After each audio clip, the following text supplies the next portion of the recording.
Assim é para Aruba, por exemplo, nós vai adaptar quatro grupos na nossa vai entrevistar.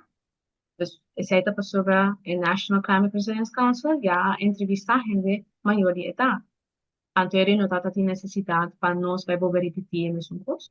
E eri nós para diversificar o grupo um pouco mais, porque tá, a meta são que trabalha assim entrevista, pero mi não pode entrevistar tudo gente. Minha mestre quis, porque o projeto está limitado em estado.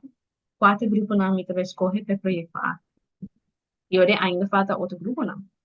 Em verdade, pensei em entrevistar toda a experiência, não? Para o em verdade, quatro é gente particularmente vulnerável. A Aruba, nós sabe, well, Comprata com para Aruba, a metodologia de criar mapa não a funcionar completamente. Então, esse aí está preparado para sobre a metodologia atrás de abertura outra isso, né?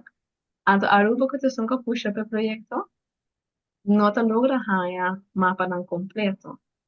Então, de área que nós sospechamos mais calor, nós não podemos criar um mapa de gente, se é oranha está.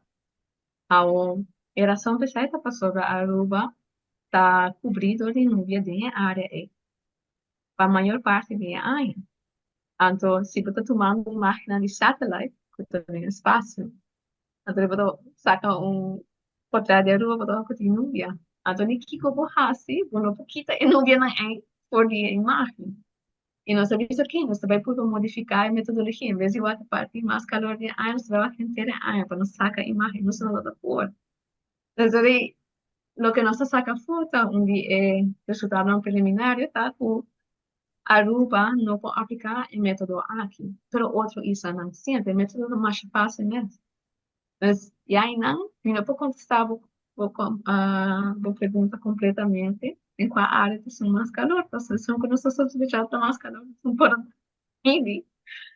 Ou, de parte de quatro grupos que nós estamos entrevistando, nós estamos incluindo calor de superfície. Pero lo que normalmente genera síntesis es calor de aire. Es un poco diferente. Entonces, aire está influenciado de humedad. Si tiene nube o no, vas a sentir un otro calor o temperatura por de lo que está. O en grupo não como já entrevistar, está deportista, está persona não que trabaja fora, está persona não que toma bus, está se uso de transporte público, então, persona não que trabaja de cuido, y posiblemente docente. Y pues el docente no sabría representar alumno, ¿no?